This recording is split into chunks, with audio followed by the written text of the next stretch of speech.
మాట్లాడతలే, మా దగ్గర లెక్కలున్నాయి, మా దగ్గర లెక్కలతోటి మాట్లాడతాం, మేము మాట్లాడతలే. మీ మోదీ గారు మాట్లాడతారు, మీ మోదీ గారు మాట్లాడతారు. పైసలు లేని వాళ్ళు సొంత ఎయిర్ప్లేన్ కొనుక్కుంటారు అన్న. ఇంకెక్కడ గప్పాలు చెప్పండి. తెలంగాణ ప్రజలకు గప్పాలు ఒకటి మిగిల్చారు. చదువుకున్నారు. దిక్కుమొక్కు లేక ఆంధ్ర పార్టీలో ఉన్నటువంటి ఒక కుట్రపూరితమైనటువంటి నాయకుడిని ముఖ్యమంత్రి చేసుకున్నారు. ఏమున్నది, కాంగ్రెస్ చచ్చిపోతా ఉన్నది. కాంగ్రెస్ ఆయన నిలబెట్టిన అంటారు చూడు, కానీ కాంగ్రెస్ చచ్చిపోతా ఉన్నది, చంపుతా ఉన్నారు కాంగ్రెస్ ను. నిజంగా ఓట్లు పడాలంటే, నిజంగా మమ్మల్ని గెలవాలంటే, నిజంగా కాంగ్రెస్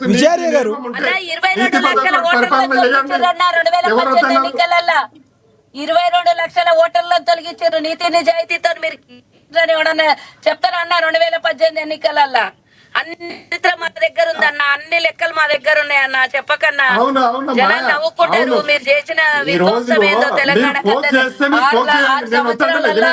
తెలంగాణని చాలా అభివృద్ధి చేసిందని చెప్తుంటే సిగ్గొస్తుంది నాకు. చేసేటప్పుడు కూడా ఒక నీతి నియమం తోటి, మరి నైతికత తోటి మాట్లాడితే తెలంగాణ 1200 మంది ఉట్టిగానే చచ్చిపోయారు గాలికి. ఇచ్చిన సోనియా గాంధీ ఎక్కడ పోయిందో, ఇచ్చిన కాంగ్రెస్ పార్టీ ఎక్కడ పోయిందో, 1200 మంది ఆనాడు చెప్పినాం, ఈనాడు చెప్తా ఉన్నాం. 1300 మందిని తెలంగాణ బిడ్డలు పొట్టల పెట్టుకుంది సోనియా. ఆనాడు చెప్పినాం, ఈనాడు చెప్తా ఉన్నాం. అయినా అయినా ఇందిరమ్మనేమో ఇయ్యలేదు, సోనియమ్మ ఇచ్చిందని మేమే చెప్పినాం. ఎందుకు చెప్పినామంటే ఇక 1300 మంది మరణాలు ఆగిపోయి, అమ్మ సుజాతమ్మ, 1300 మంది మరణాలు ఆగిపోయి సోనియమ్మ మరణం వస్తుందని భయపడి ఇచ్చినటువంటి కాంగ్రెస్ పార్టీ ఏం మాట మాట్లాడుతావు? మా చరిత్ర తెలుసుకొని చరిత్ర తెలుసుకొని మాట్లాడుతున్నామో బాగా, చరిత్ర తెలియదు మాట్లాడాలి. ఈ రోజు ఇది వ్యక్తిగతం కాదు. తల్లి ఆమె మరణం అనే మాటని మీరు నోట్ల నుంచి మాట్లాడితే తప్పైతది. వినాల తెలంగాణ ప్రజలకు తెగించిన ప్రజలు మర్యాదతోటి ఉంటారు, మననతోటి ఉంటారు, నైతికత తోటి ఉంటారు. తెగిస్తే నిజాంనే పొందబెట్టినటువంటి తెలంగాణ ప్రజలు కాంగ్రెస్ పార్టీని పొందబెడతారు. ఈ రోజు యూపీఏ 1 యూపీఏ 2 కంటే మునుపు కాంగ్రెస్ పార్టీ చరిత్ర ఏంది? గడిచిన 77 ఏళ్ల ప్రజాస్వామ్య భారతంలో 75 మధ్యలో ఎమర్జెన్సీ పుణ్యాన మొత్తం కాంగ్రెస్ ను పొందబెట్టి ప్రజలు బండకేసి కొట్టిరు. 1989లో బోఫోర్స్ కుంభకోణం చేస్తే ప్రజలు బొందకేసి కొట్టిర్రు. 1996, 98, 99 ఎన్నికల్లో మరి ప్రజలు విజయార్య గారు గతంలో గడిచిపోయింది వదిలేండి. స్థానిక సంస్థల ఎన్నికల్లో బిఆర్ఎస్ ప్రభావం ఉంటుందా ఉండదా? విజయార్య గారు టాపిక్ డైవర్ట్ అవుతుంది. ఒకటి సుజాత గారు, ఒక్క నిమిషం. విజయార్య గారు ఈ స్థానిక సంస్థల ఎన్నికల్లో బిఆర్ఎస్ ప్రభావం ఎంతవరకు ఉండనుంది? మీరు అసలు గెలుస్తారని మీరు భావిస్తున్నారా ప్రస్తుతం? అది దాని మీద మాట్లాడదాం. ఈరోజు సుజాతమ్మ అన్నట్లే ఓటమి గెలుపులనేది ఎవరికి శాశ్వతం కాదు.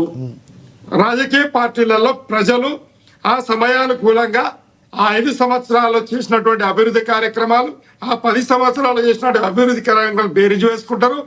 అలాగే ఒకసారి ప్రజల కోపం వచ్చినప్పుడు వాళ్ళు నిజంగానే బండకేసి కొడతారు, మళ్ళీ వాళ్ళే మరి తలకెత్తుకుంటారు. కాబట్టి ఈ శాశ్వతమైనటువంటి ఈసారి బండకేసి కొడతాం అనేది కరెక్టే అంటారు. అయితే ఈసారి కన్ఫర్మ్ గా బిఆర్ఎస్ బండకేసి కొట్టారంటారు ప్రజలు. లేదా సుజాతమ్మ గారితో ఏకీభవిస్తున్నా.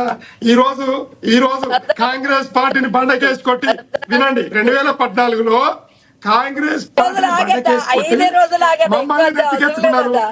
మమ్మల్ని బండకేసుకొని కాంగ్రెస్ మీదకి ఎత్తుకున్నారు.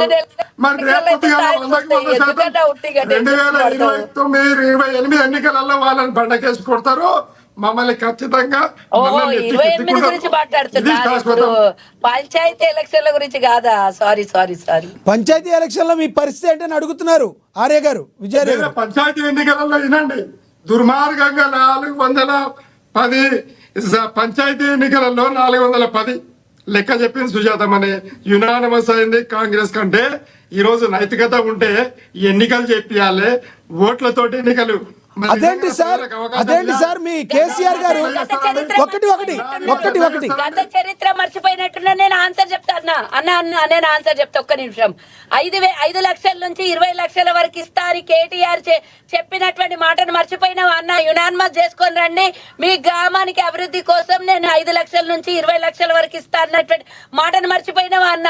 దౌర్జన్యం చేసి అని మాట మాట్లాడేటప్పుడు మీ గత చరిత్రను గుర్తు చేసుకొని యునానిమస్ అని అంటే మంచిది కాదా?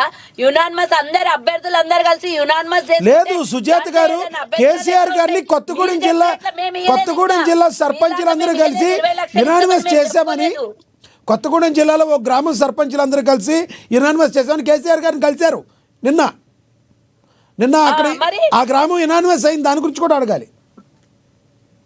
మరి వాళ్ళు దౌర్జన్యం చేసేదేమో అడగాలి. మరి అట్లా విజయార్య గారు చెప్పాలి సమాధానం.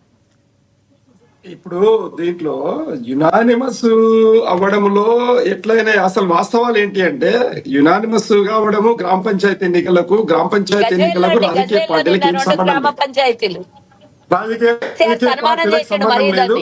అది రాజ్యాంగబద్ధంగా ఇండిపెండెంట్ గా ఎన్నికలు జరుగుతాయి గ్రామ పంచాయతీలకు. పార్టీల పరంగా ఎంపీటీసీల నుండి జెడ్పీటీసీలు, తర్వాత జిల్లా పరిషత్ ఎన్నికలు, మండల పరిషత్ ఎన్నికలు, ఎంపీటీసీలు అయి తర్వాత మరి మున్సిపాలిటీలే జరుగుతాయి, కార్పొరేషన్లు జరుగుతాయి. ఇది అందరికి తెలిసిన విషయమే. కానీ గ్రామాలలో అంత గ్రూపు, అది వ్యక్తిగతంగా వ్యక్తి మీద ఆధారిత పడి జరిగే ఎన్నికలు కాబట్టి అందులో పార్టీలు లేకుండా, రాజకీయ పార్టీలు లేకుండా ఎన్నికలు జరగని మాట వాస్తవమే.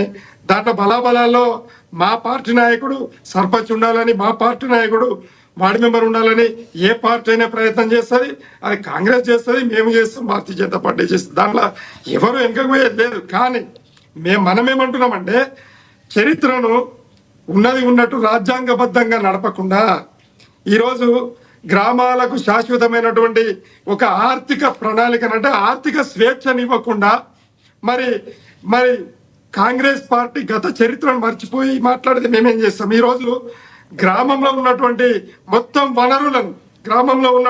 వనరులను ఆదాయాన్ని మొత్తం సీఎం అకౌంట్లో వేసుకొని ఎవరు చరిత్రను సృష్టించారు?